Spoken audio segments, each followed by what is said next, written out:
La primera carta de Pedro. Su nombre era Simón o Simón cuando se convirtió en un seguidor de Jesús. Él era parte del círculo cercano de los 12 discípulos. Cuando él confesó que Jesús era el Mesías, Jesús cambió su nombre a Kefas, que significa roca en arameo, que después fue traducido al griego como Petros o Pedro. Jesús prometió que él se convertiría en un líder entre los apóstoles para guiar a la comunidad mesiánica en Jerusalén durante sus primeros años, y eso fue lo que sucedió. Recuerda los primeros capítulos del libro de Hechos. Eventualmente, sin embargo, Pedro fue llamado a llevar las buenas nuevas de Jesús más allá de las fronteras de Israel. Esta carta fue escrita cuando ya llevaba décadas en esa misión en el mundo romano más amplio.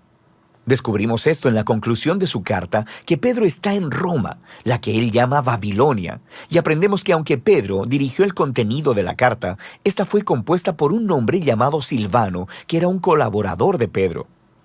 Esta era una carta circular enviada a varias comunidades de iglesias en la provincia romana de Asia Menor, que es la Turquía actual.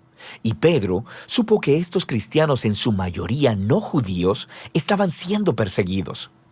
Ellos estaban enfrentando hostilidad y acoso de sus vecinos romanos y griegos, así que Pedro escribió para animarlos en medio de su sufrimiento. Y esto ayuda a explicar el diseño y los temas principales de la carta. Inicia con un saludo y continúa con una poética canción de alabanza a Dios que introduce los temas claves que se exploran en el cuerpo de la carta, donde primero afirma la nueva identidad de familia de estos cristianos perseguidos, lo que les ayudará a ver sus sufrimientos como una forma de testificar de Jesús. Y esto les enfoca su esperanza del futuro en el regreso de Jesús. Profundicemos y verás cómo todas estas piezas trabajan juntas. Así que Pedro inicia saludando a estas iglesias como el pueblo elegido de Dios que están exiliados alrededor del mundo. Ahora, Pedro deja claro a través de la carta que estos cristianos a los que está escribiendo son gentiles. Pero aquí, él los describe con frases del Antiguo Testamento que describen cómo Dios eligió al pueblo de Israel, la familia de Abraham, quien fue un exiliado y peregrino. Esta es una estrategia clave que Pedro repite a través de toda la carta. Él quiere que estos cristianos no judíos que estaban sufriendo vean que a través de Jesús ellos ahora pertenecen a la familia de Abraham. Así que ellos son exiliados peregrinos, al igual que Abraham. Son malentendidos, maltratados y buscan su verdadero hogar en la tierra prometida. Pedro continúa esta idea en la canción inicial. Él alaba a Dios por haber hecho que las personas nacieran de nuevo a una esperanza viva a través de la resurrección de Jesús en el poder del Espíritu. Dios está invitando a todas las personas a una nueva familia centrada alrededor de Jesús. Una familia a la que le ha sido dada una nueva identidad como hijos amados de Dios y que tiene una nueva esperanza, la de un mundo renacido por el amor de Dios cuando Jesús regrese como Rey.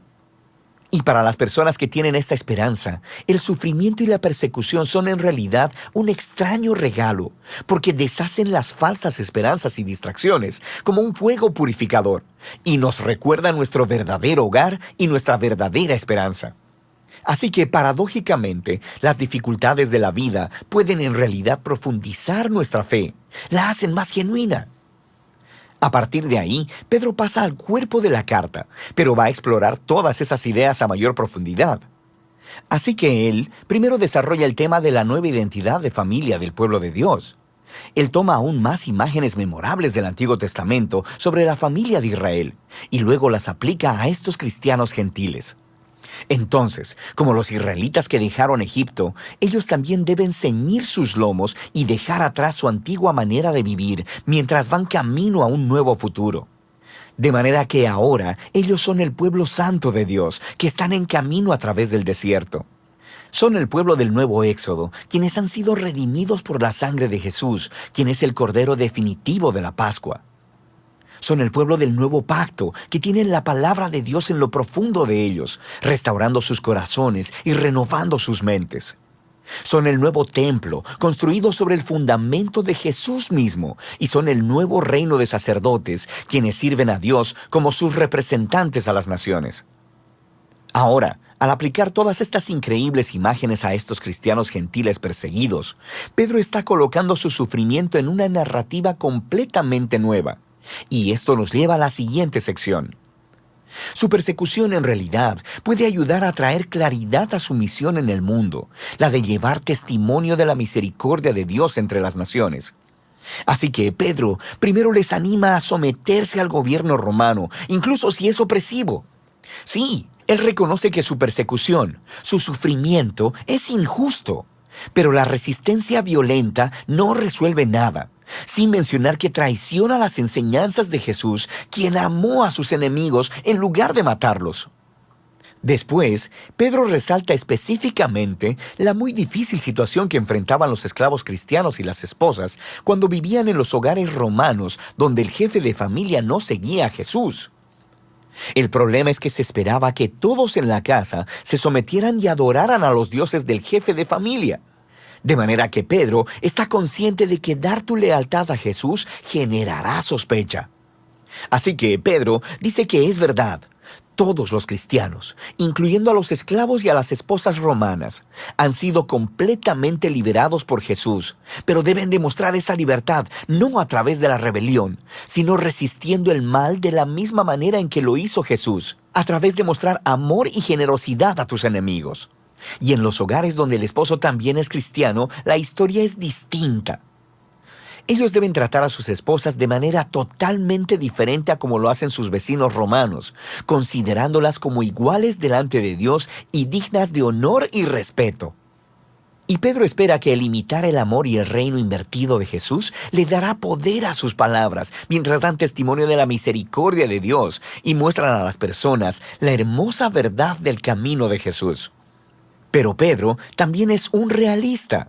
Él sabe que los cristianos seguirán siendo perseguidos, así que les recuerda de su vindicación futura. Él recuerda cómo Jesús mismo fue perseguido injustamente y asesinado por poderes humanos corruptos, pero en realidad estaba muriendo por los pecados de sus enemigos. Y después Él fue vindicado y le fue dada la vida de resurrección por el Espíritu. Y ahora Jesús está exaltado como Rey sobre todos los poderes humanos y espirituales. Luego Pedro muestra cómo el bautismo apunta a la vindicación de los seguidores de Jesús. Entonces, como Noé, ellos han sido salvados a través de las aguas, no como un ritual mágico, sino como un símbolo sagrado que muestra el cambio de su corazón, su deseo de ser unidos a Jesús en su muerte y resurrección.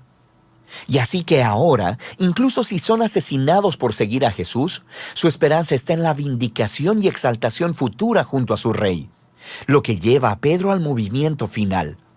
Él les recuerda las palabras de Jesús, que sus discípulos deberían considerar un honor y un gozo el ser perseguidos, así como él lo fue. Pedro luego llama a los líderes de iglesia a cuidar de estos cristianos sufrientes y a mostrar la misma clase de liderazgo de servicio que Jesús hizo con sus discípulos. Y finalmente, Pedro les recuerda a estos cristianos acerca del verdadero enemigo al que se enfrentan. La hostilidad no es simplemente cultural o siquiera política. Hay fuerzas oscuras de maldad espiritual que están trabajando, inspirando odio y violencia. Y ellos deben resistir esta maldad, permaneciendo fieles a Jesús y a sus enseñanzas, y anticipando su regreso y victoria final sobre esa maldad. Pedro concluye con una oración por fortaleza divina y envía un saludo de la iglesia en Roma, a la cual él llama Babilonia. Eso es genial.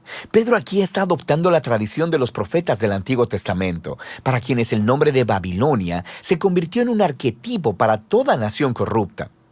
Así que Roma se ha convertido en la nueva Babilonia, y es en su imperio donde el pueblo de Dios está ahora exiliado de su verdadero hogar en la nueva creación.